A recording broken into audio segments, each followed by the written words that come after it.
Assalamualaikum warahmatullahi wabarakatuh. Salam sejahtera bagi kita semua. Perkenalkan, nama saya Abdullah Suyuti. Pada tugas biofarmaseutika kali ini, saya tertarik untuk membahas topik tentang biosimilar, mengenai ketentuan dan pelaksanaan ujinya. Di sini saya menggunakan referensi yang pertama, berjudul Clinical Trial Development for Biosimilars. Paper yang dipublikasi tahun 2015 ini fokus membahas desain uji klinis pengembangan biosimilar di Eropa dan Amerika Serikat dengan spesial fokus pada antibodi monoklonal yang digunakan sebagai treatment pada inflammatory disease. Jadi latar belakangnya, chronic inflammatory disease, misalnya rheumatoid arthritis, juvenile idiopathic arthritis, dan lain sebagainya ini beberapa dekade silam telah menggunakan biologic agents untuk pengobatannya. Biologic agent ini terdiri dari monoclonal antibodies atau derivatnya yang menarget sitokin proinflamasi, khususnya pada tumor necrosis faktor alfa. Jadi agen biologis ini menargetkan pada TNF alfa. Nah, rupanya agen biologis ini belum bisa digunakan secara luas untuk seluruh pasien yang terindikasi, terkait dengan mahalnya biaya, juga keterbatasan jumlah produk. Oleh karena itu perlu dikembangkan jalur biosimilar. Ini untuk meningkatkan akses ke penggunaan terapi biologis. Biosimilar ini serupa dengan pengembangan obat generik. Kita tahu seperti obat konvensional ada namanya obat paten dan obat generik. Obat generik ini bisa dikatakan kopi dari obat paten ketika masa patennya habis. Pada 2009, dibuat aturan di US melalui pengesahan undang-undang khususnya Biologic Price Competition and Innovation Act. Jadi ini dibuat aturan untuk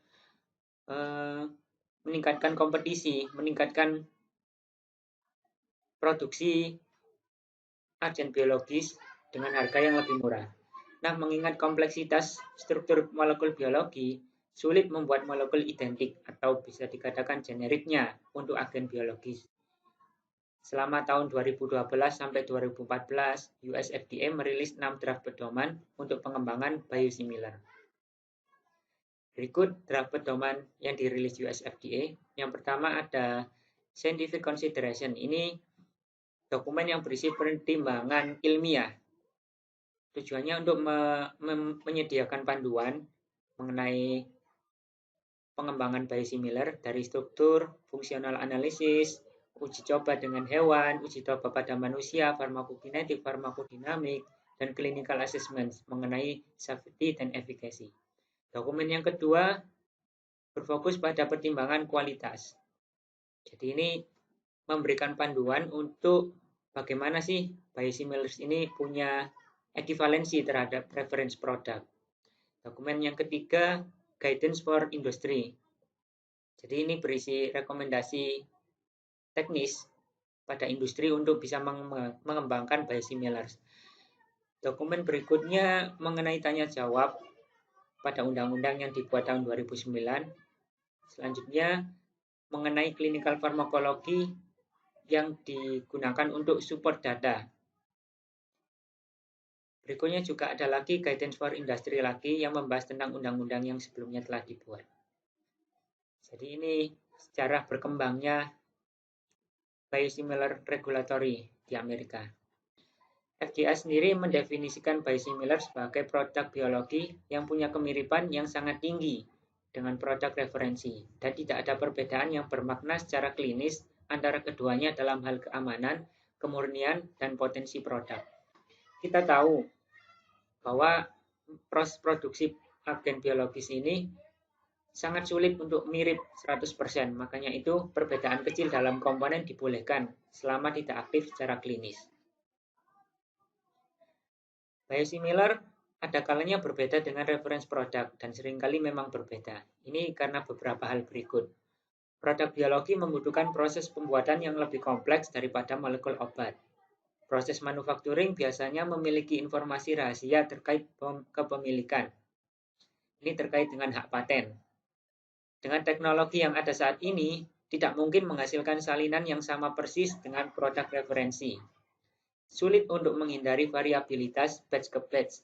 Perubahan kecil pada source material, misalnya dari garis keturunan sel yang berbeda, proses ekstraksi dan pemurnian yang berbeda, menyebabkan perubahan struktur molekul biologis. Ini menyebabkan efek terapi yang berbeda, keamanan yang berbeda, dan hal-hal yang lain yang juga berbeda. Ini FDA Draft Guidance. Ini bisa dilihat dari gambar yang ada di sebelah kanan. Ada bentuk segitiga, bagian bawahnya lebih luas. Persyaratan data yang dibutuhkan untuk regulatory approval dari produk biologi baru. Kalau produk biologi baru ini melibatkan penekanan yang lebih besar pada pengembangan fase 1, 2, dan 3, fase klinisnya. Sedangkan pengembangan biosimilar melibatkan penekanan yang lebih besar pada aspek non-klinis. Aspek non-klinis ini yang di bawah sini, psikokimia characterization, biological characterization, dan preklinis. Ini lebih banyak porsinya daripada uji klinis. Uji klinis dari biosimilar dimulai dengan studi untuk menunjukkan farmakokinetik dan farmakodinamik. Dilanjutkan dengan uji banding klinis fase 3 untuk mengkonfirmasi efikasi dan safety yang serupa. Uji klinisnya dimulai dari uji studi tentang farmakokinetik dan farmakodinamiknya, kemudian uji klinis fase 3. Tentunya setelah uji yang di bawah-bawah ini sudah dilakukan. Farmakokinetik study ini fokus menentukan apa yang tubuh lakukan terhadap agen biologis. Parameter yang diukur misalnya Cmax, kadar maksimum, kadar minimum, area di bawah kurva. Sedangkan farmakodinamik study menentukan apa yang agen biologis lakukan terhadap tubuh. Parameter yang diukur misalnya perubahan skor atau derajat penyakit. Pertimbangan untuk studi klinis pada banyak senyawa obat, tadi farmakokinetik dan farmakodinamik dilakukan pada sukarelawan yang sehat jika produk dapat diberikan dengan aman pada populasi ini. Sedangkan untuk produk biologi, ada beberapa pertimbangan untuk tidak menggunakan sukarelawan yang sehat. Yang pertama, subjek sehat mungkin memiliki respon imunogenik yang lebih besar. Yang kedua, subjek sehat tidak sesuai jika penyakit yang relevan dengan indikasi diketahui mengubah PK dari reference produk. Jadi ada kalanya penyakit tertentu merubah patofisiologis dari pasien, sehingga respon ketika mengkonsumsi obat, ketika mengkonsumsi sesuatu, itu bisa jadi berbeda. Dari yang seharusnya terserap sekian menjadi terserap sekian. Untuk pengembangan biosimilar, uji ekivalensi klinis fase 3 harus menunjukkan bahwa biosimilar yang diusulkan tidak mengalami penurunan atau peningkatan aktivitas yang relatif terhadap reference produk. Uji coba non-superiority, ekivalensi atau non-inferioritas digunakan dalam mengevaluasi biosimilar. Jadi jelas dari definisi ini tujuannya adalah uji ekivalensi. Produk biosimilar tidak boleh lebih rendah aktivitasnya daripada reference produk, juga tidak boleh lebih tinggi aktivitasnya daripada reference produk. Studi desainnya adalah ekivalensi. Dalam uji ekivalensi, jika tidak melewati batas margin ekivalen, maka dikatakan produk itu ekivalen. Bisa dilihat pada gambar di samping. Jadi ini 100% sama. Ini perbandingan obat produk biosimilar dengan reference produk. Yang atas ini dikatakan ekivalen karena tidak melewati batas ekivalen margin. Sedangkan yang bawah ini melewati. Jadi ini gagal memenuhi ekivalensi.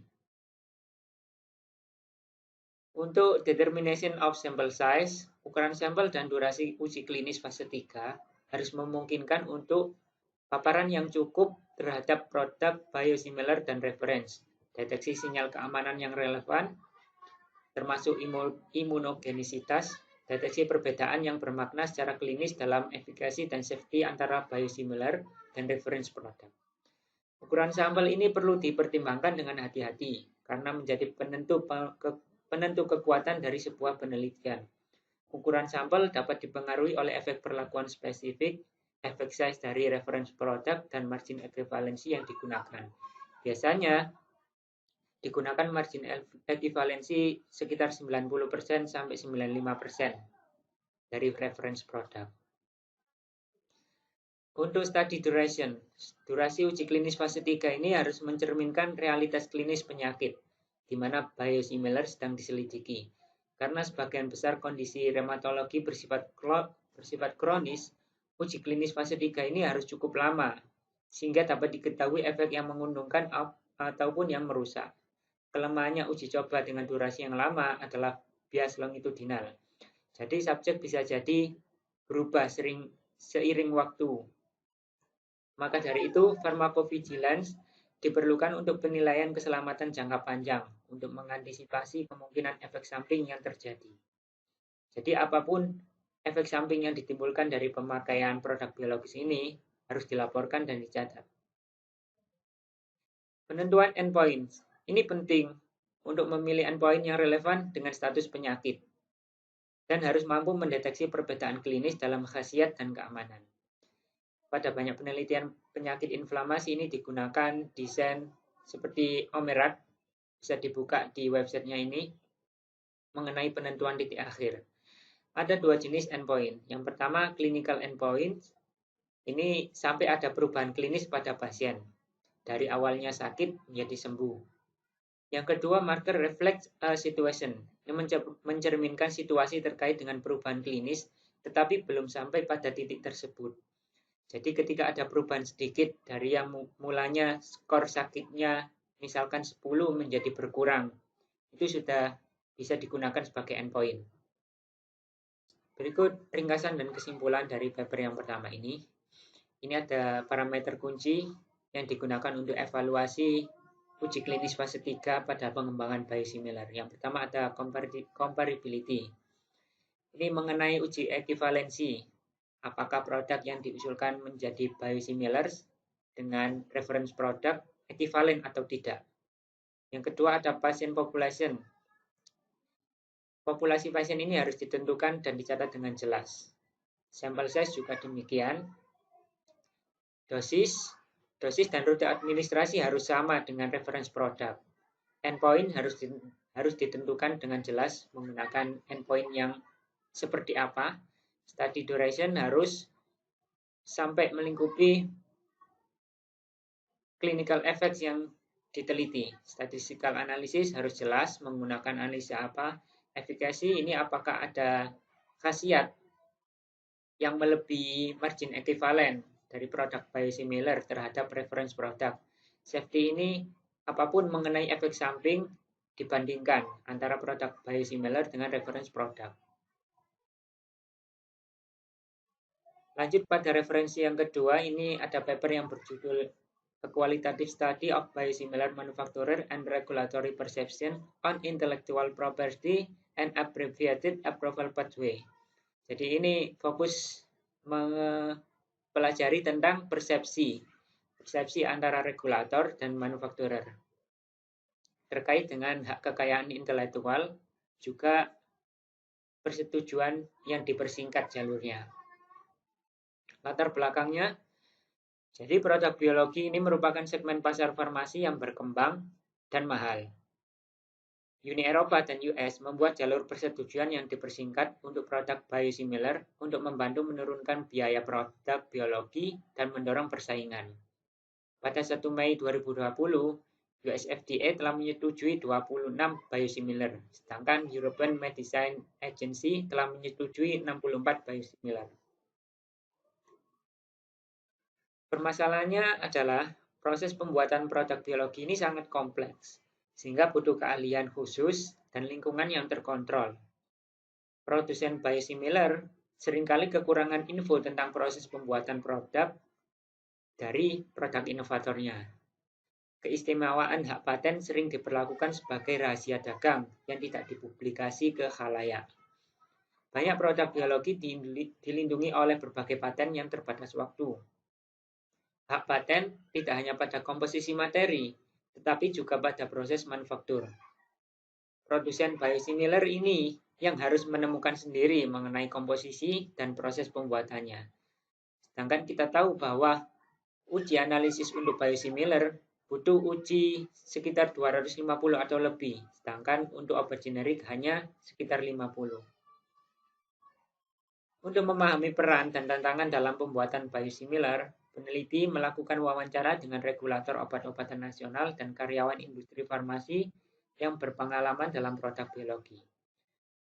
Ini total ada 25 responden yang diwawancarai, 8 orang dari regulatori, sisanya dari karyawan industri farmasi yang berpengalaman pada pengembangan produk biologi. Dari hasil wawancara, ternyata didapat kesimpulan ada hambatan hukum pada pengembangan biosimilar, yakni mengenai paten dan rahasia dagang. Paten atas originator biologik menjadi hambatan. Originator biologik ini dilindungi oleh lebih banyak paten daripada inovator senyawa obat.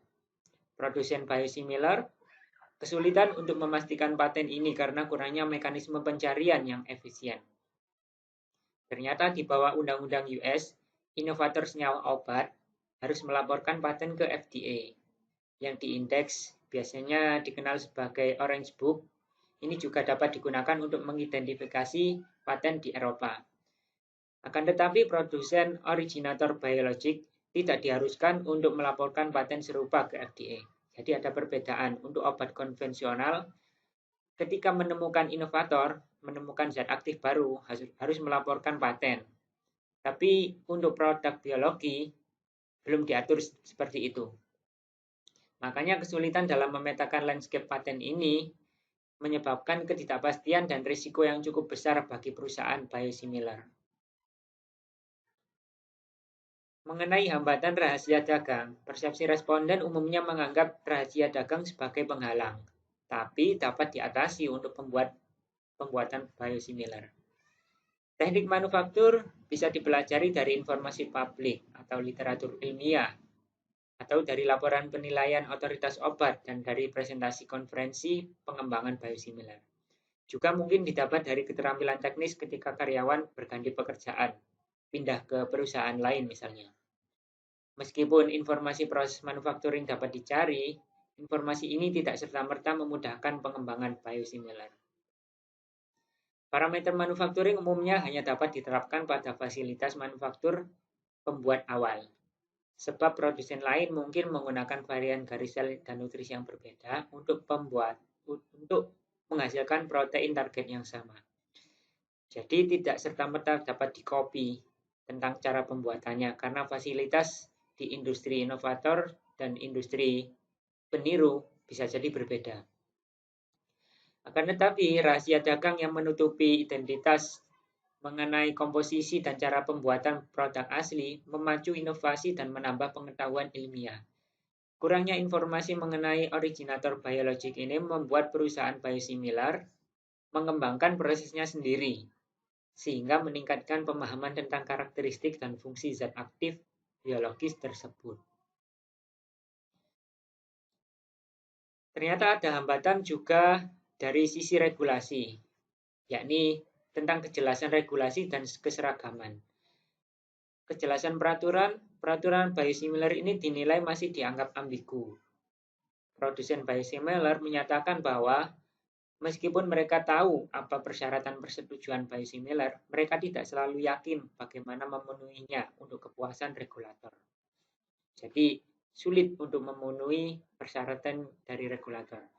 Tapi regulator menyoroti manfaat dari ambiguitas peraturan ini, mengatakan bahwa hal ini membantu menghindari ketergantungan pada metode yang ketinggalan zaman dan kebutuhan akan fleksibilitas pedoman. Ada perbedaan pendapat antara persepsi regulator dengan praktisi di industri farmasi. Mengenai tahap pengembangan produk biologi ini dinilai masih sulit dengan banyaknya persyaratan uji yang harus dipenuhi.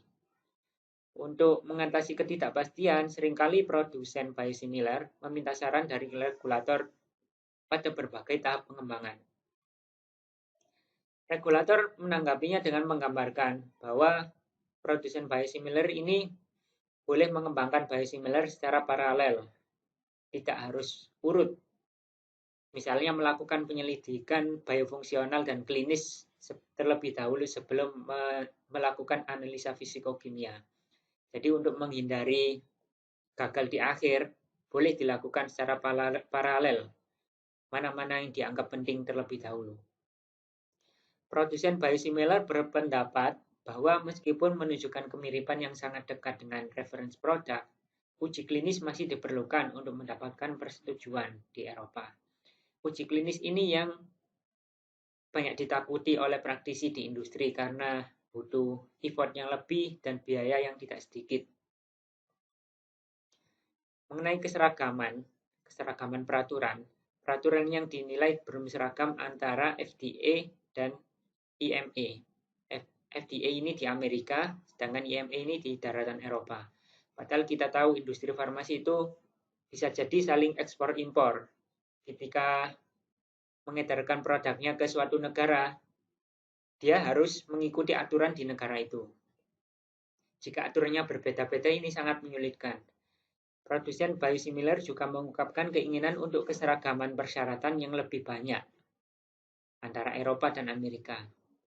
Nah, saat ini regulator menetapkan bahwa FDA berfokus pada statistik tetap yang telah ditentukan sebelumnya antara produk biosimilar dan produk originator. Sebaliknya, EMA menerapkan statistik berdasarkan case per case. Secara umum dapat disimpulkan FDA lebih ketat daripada EMA karena lebih berhati-hati terhadap biosimilar. Simpulannya dari paper ini adalah tantangan utama dalam pengembangan dan pembuatan biosimilar yaitu masalah hukum dan peraturan, terutama banyaknya paten yang melindungi produk inovator, sehingga para pengembang dan pembuat biosimilar kesulitan. Pembuat kebijakan harus mengambil langkah-langkah untuk menyelesaikan masalah ini, untuk memberi kemudahan dan memfasilitasi pengembangan biosimilar yang lebih efisien. Langkah-langkah ini dapat menciptakan pasar produk biologis kompetitif yang lebih dinamis untuk memberikan penghematan biaya perawatan kesehatan untuk kepentingan pasien. Sekian presentasi dari saya mengenai topik biosimilar. Terima kasih atas perhatiannya. Assalamualaikum warahmatullahi wabarakatuh.